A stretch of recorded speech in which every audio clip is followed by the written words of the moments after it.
बहुत जल्दी बच्चे तो मदर फादर को चाहते हैं, वो तो मजबूरी में डिटैच हो गए, कोई उनका मन थोड़ी है आपसे डिटैच होने का, लेकिन सिचुएशन इस तरह क्रिएट कर दी हम लोगों ने कि उनको डिटैच होना पड़ा। अगर डिटैच होना पड़ा तो फिर आदत बन गई, क्योंकि 20-21 तक आप किसी काम को करते हो तो हैबिट बन जाती है। तो हमने तो साल भर बच्चों को दूर कर रखा है, तो बच्चों की हैबिट बन गई है। इसलिए आप करेंगे तो वापस आएंगे। ये मैंने बहुत जगह फॉर्मूला अप्लाई करवा के दिखा रखा है, इसकी बहुत शानदार चीज है। तो वो बच्चे आपके साथ इन्वॉल्व हो जाएंगे। इन्वॉल्वमेंट से क्या होगा, जब इमोशनल कनेक्ट होंगे तो उनका विश्वास आपके ऊपर आ गया। डिसएंगेजमेंट का सबसे बड़ा कारण क्या है, वो आप पर विश्वास क्यों नहीं करते, और रिलेशन खराब होने का कारण भी ये है कि वो विश्वास नहीं करते हमारे ऊपर, क्योंकि हम भी बच्चों पे नहीं करते, छोटी-छोटी बात पर हम डाउट करते हैं। तो जहां विश्वास होता है, अगर बच्चे हमारे ऊपर विश्वास करेंगे तो फिर कहीं कोई प्रॉब्लम है, जैसा आप कहोगे बच्चे फिर वैसा ही करना स्टार्ट कर देते हैं। तो इमोशनली कनेक्ट होना बहुत जरूरी है बच्चों के साथ। तो आप भी प्लीज इस तरह से अगर कनेक्ट रहेंगे बच्चों के साथ तो बहुत जल्दी सारी प्रॉब्लम है आपकी रिजॉल्व हो जाएगी। नेक्स्ट पॉइंट में बोलूंगा संस्कार, वैल्यूज, मॉरल वैल्यूज, जो आज बहुत कम देखने को मिल रही है। सारी चीज घर से मिलेगी। आप मॉर्निंग उठकर हस्बैंड वाइफ एक दूसरे से किस तरह बातें करते हैं, ये बहुत बड़ा मैटर करता है।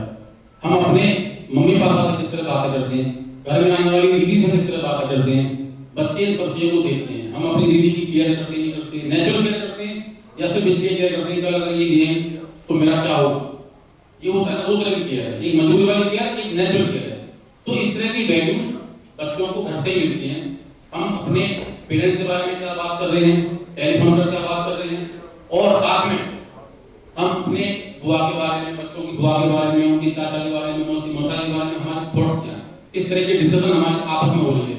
बच्चों से नहीं, आपस में हस्बैंड वाइफ किस तरह के डिस्कशन कर रहे हैं, ये बहुत मैटर करती है। इन चीजों से बच्चों को मॉरल वैल्यूज की पता चलती है, और जिससे हम जितना अटैच हैं, जिससे हम जितना ज्यादा रिगार्ड करते हैं, बच्चे भी उसी रेशो में उन लोगों के रिगार्ड करते हैं।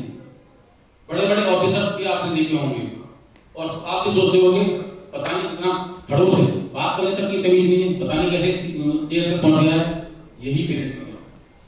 हम आज पेरेंट्स सक्सेस का पैमाना स्केल मान लिया है हमने पैसा। हम बच्चों को ज्यादा से ज्यादा पैसा कमाने के लिए मोटिवेट कर रहे हैं कि तुम वो करोगे तो तुम बहुत अर्न करोगे, तुम्हारा ये पैकेज होगा, आपका वो पैकेज होगा।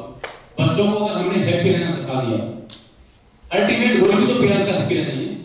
ज्यादा पैसे के पीछे इंटेंशन क्या है, ज्यादा पैसे होंगे बच्चे बहुत ज्यादा खुश रह पाएंगे, लेकिन अगर आज हमने बच्चों को हैप्पी रहना सिखा दिया तो वो लाइफ में कुछ भी अचीव कर सकते हैं, क्योंकि हैप्पीनेस सक्सेस की पहली सीढ़ी है। जो जहां पहुंचा हुआ है, अगर वो हैप्पी नहीं है तो समझ लीजिए वो किस्मत चीज की वहां पहुंचना ही था, और अगर वो खुश रहा करता तो शायद और भी बहुत ऊपर चला जाता। कोई लिमिट नहीं है राइज करने की, कोई लिमिट नहीं है, लेकिन जो खुश रहते हैं वो अनलिमिटेड स्काई पड़ी हुई है वो बचाने के लिए, कोई लिमिट नहीं है। बच्चों को खुश रहना सिखाएं। खुश वो तब रहेंगे जब हम घर में आने वाली रोज प्रॉब्लम आती है, रोज इश्यूज आते हैं, उनको किस तरह हैंडल करते हैं, किस तरह उस सिचुएशन में हम एक दूसरे के साथ व्यवहार हमारा करते हैं, हम अपने बच्चों को किस तरह टैकल करते हैं। इससे बच्चे लाइफ में आने वाली किसी भी टफ सिचुएशन को हैंडल करना भी सीखते हैं और उसको फेस करना भी सीखते हैं। उनको मालूम है कि उस समय जब ये सिचुएशन आई थी, हमारी मम्मी ने, हमारे पापा ने किस तरह सिचुएशन को टैकल किया था, तो वो जब इस तरह की सिचुएशन को टैकल कर लेते हैं तो उनको डर नहीं लगता है। लाइफ में आने वाली किसी भी प्रॉब्लम को बहुत इजीली हैंडल कर लेते हैं वो, और हैप्पीली हैंडल कर लेते हैं, क्योंकि लाइफ में अप डाउन तो आना नेचुरल है। कभी अप है कभी डाउन है, ये तो चलना है, इसे कोई रोक नहीं सकता है। तो जब अप होता है तो हम खुश हो जाते हैं, जब डाउन होता है तो हम डाउन हो जाते हैं। लेकिन अगर उन्होंने उस सिचुएशन से बाहर निकलना सीख लिया या उसको टैकल करना सीख लिया तो उस सिचुएशन में भी वो हैप्पी होता है। ये मेरी गारंटी की बात बता दूं, पेरेंटिंग एक बहुत बड़ा तो है, एक सेशन में उसको हम कवर नहीं कर सकते हैं, लेकिन मेरी कोशिश फिर भी ये है कि कुछ पॉइंट को मैं अगर यहाँ क्लियर कर पाया और आप में से थोड़ा भी 1% भी यहाँ से लिया तो हम समझेंगे जो सर ने इनिशिएटिव लेके यहाँ पे पेरेंटिंग सेमिनार किया तो हम यहाँ टाइम लगा रहे हैं वो हमारा सक्सेसफुल हो गया। नेक्स्ट मैं बोलूंगा बच्चों को नो बोलने की आदत आ गई। टाइम की कमी की वजह से हम बच्चों से ना नहीं बोलते हैं, हम उनको खुश रखना चाहते हैं, और इस चक्कर में होता क्या है, हम ना नहीं बोलते, बच्चे को आदत पड़ जाती है हर समय बातों को यस करवाने की। तो ऑलवेज बच्चों की सारी विशेष को हम पूरी कर सकते हैं क्या? कर सकते हैं कभी? कभी भी नहीं कर सकते हैं। लेकिन एक सिचुएशन ऐसी आती है जो आपको नो कहना पड़ेगा, और उस सिचुएशन में अपने तो ना कभी सुनिए नहीं तो होगा क्या? शोर मचाएगा, हंगामा करेगा, सिर पटकेगा और अपनी बात को मनाने की हर कोशिश करेगा वो, जो वो कर सकता है। ऐसी सिचुएशन ना आए, उसके लिए बच्चों को रेडी रखिए। 10 में से 6 बातों को तो नो ही बोल दो, 6 बातों को नो, ओनली 4 यस। तो जब भी बच्चा कोई डिमांड करेगा आपसे, तो उसके माइंड में ये होगी कि नो हो सकती है। तो नो हो सकती है तो इट मींस अगर आपने यस बोल दी तो वो हैप्पी हो जाएगा, और अगर आपने नो बोल दी तो नो की उसको पहले से उम्मीद थी। तो बच्चा एग्रेसिव नहीं बनेगा। नो कहने की आदत हर पेरेंट्स को होनी चाहिए, क्योंकि आज पेरेंट्स के छोटे छोटे बच्चों की तो आप ठीक है, लेकिन छोटेपन से ही जब बच्चा छोटा होता है उसी वक्त के नो के लिए भी उन्हें आदत डालिए। आज बच्चे बड़े हो गए, आज से भी डाल सकते हैं मौका देकर, क्योंकि आज आप नो बोलोगे तो स्थिति खराब हो सकती है। तो आपको सिचुएशन देखना है। जब आप इमोशनली कनेक्ट बच्चों के साथ हो जाते हैं, बॉन्डिंग स्ट्रांग हो जाती है, तो बच्चे आपकी बातों को मान लेते हैं। लेकिन उसके पीछे पैसा नहीं होना चाहिए। कभी आप 1000 रुपए के लिए यस बोल दो और कभी आप 100 रुपए के लिए भी नो बोल दो। इससे बच्चे के माइंड में ये रहेगा कि पैसा मैटर नहीं करता है, क्योंकि अक्सर पेरेंट्स यही बोलते हैं तुम्हें मालूम है पैसे कैसे कमाए जाते हैं, कहां से लाऊंगा मैं 1000 रुपए, कहां से लेके आऊंगा 10,000 रुपए। तो पैसे को इंपॉर्टेंस आपको बातों में नहीं आनी है, आपको बातों में उसकी केयर, उसकी सेफ्टी, उसकी सिक्योरिटी, मतलब कंसर्न बच्चे का नजर आना चाहिए, ना कि पैसे का। हम पैसे को खर्च कर देते हैं तो बच्चा ये सोचता है कि केयर मैं कारण नहीं हूं, कारण है पैसा। मम्मी पापा पैसा नहीं खर्च करना चाहते, तो कभी हो ज्यादा पैसे को नो यस बोल दो, कभी कम पैसे को यस बोल दो। तो इससे बच्चों को लगेगा कि पैसा मैटर नहीं है, मैं ही हूं, मेरी सेफ्टी सिक्योरिटी की वजह से मम्मी पापा ऐसा कर रहे हैं। तो बच्चे के अंदर नेगेटिविटी नहीं आती है, कोई पॉजिटिविटी रहती है। तो इस बात का ध्यान रखना है, नो को जरूर करें, और नो बोलने की आदत आप डाल लीजिए। अगर नहीं है तो बच्चे ऑलवेज पूछ रहे हैं, और जो हम चाहते हैं लाइफ में कभी वो चीजें नहीं मिल पाती है। तो अगर बच्चों को आप नो कहना सिखाएंगे तो हो सकता है लाइफ में कितनी सिचुएशन ऐसी आती है जो हम चाहते हैं वो नहीं मिल पाती है। तो उस वक्त क्या होगा बच्चों का? सदा पेरेंट्स तो साथ रहते नहीं है, कभी भी किसी के नहीं रहते। उस वक्त उस सिचुएशन को कैसे हैंडल करेंगे? उन्होंने तो कभी तो सुनी नहीं। तो अगर वो किसी ने ऑफिस में, किसी ने सोसाइटी में कहीं उसको नो सुनने की आदत पड़ी है, किसी ने उसको मना कर दिया है, रिजेक्ट कर दिया है, तो पता है बचपन से मम्मी पापा ने बहुत बार उसकी बातों को रिजेक्ट किया है, बहुत बार नो बोला है, उसने सीखा है कि ऐसा होता है लाइफ में। बच्चा उस बात को समझ लेगा कि भाई ये एक प्रोसेस है लाइफ का रिजेक्शन तो मिलता है, मम्मी पापा ने बहुत मना करा मेरे से, तो कोई ऐसी बात नहीं है, उसको वो टैकल कर लेता है। लेकिन जब सडनली रिजेक्शन मिलता है तो वो उसको नहीं समझ पाता है। तो इसलिए बच्चों से नो भी बोलें। ये प्लीज इस बात को आज से ही स्टार्ट कर दें, अगर कोई लोग नहीं बोलते हैं तो। दूसरा, बच्चों की सबसे बड़ी हेल्प क्या हो सकती है? पेरेंट्स बच्चों की सबसे बड़ी हेल्प क्या कर सकते हैं? कौन बताएंगे प्लीज, बताइए। ये तो हो गया, ये तो है, ये भी ठीक है कि इमोशनली स्ट्रांग बनाना चाहिए, लेकिन इमोशनली स्ट्रांग हमें कनेक्ट करना है। बच्चों को पेरेंटिंग में बच्चों को कुछ नहीं करना, सबसे बड़ी बात तो यही है, बच्चों को कुछ भी नहीं करना होता।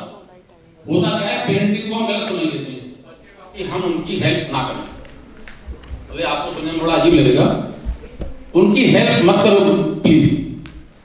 हम क्या होमवर्क भी हम करेंगे, क्लास वर्क भी हम करेंगे, ट्यूशन भी हम लेके जाएंगे, ट्यूशन का टाइम भी हमको पता है, सारी बातों की हमको पता है, बच्चों को कुछ नहीं पता है। बैग भी हम लगाएंगे तो क्या होगा?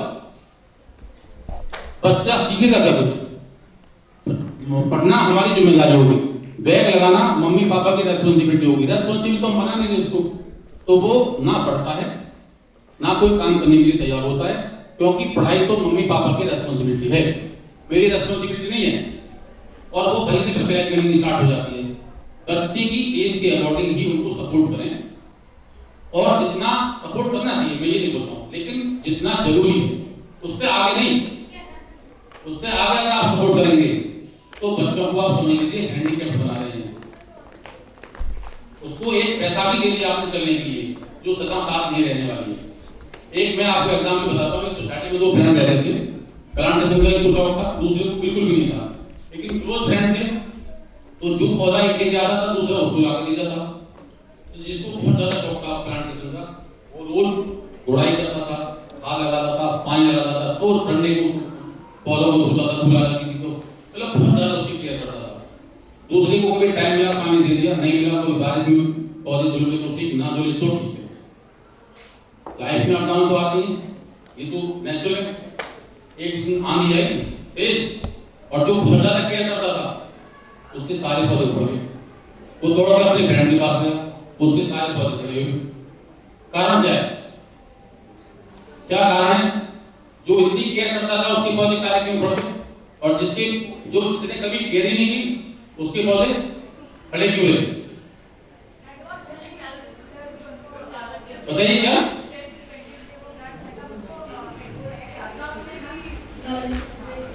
Very good, very good, clapping for this.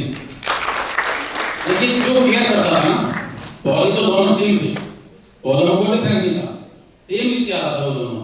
लेकिन जिस पौधे को रोज बिना मेहनत करे पानी मिल रहा था, बिना कुछ किए खाद मिल रही थी, ग्रो हो रही है ना, जब ग्रो होना है तो उसको कुछ ना कुछ तो चाहिए, पानी भी चाहिए, खाद भी चाहिए, तो बिना कुछ किए उसको पानी भी मिल रहा था, बिना कुछ किए उसको खाद भी मिल रही थी।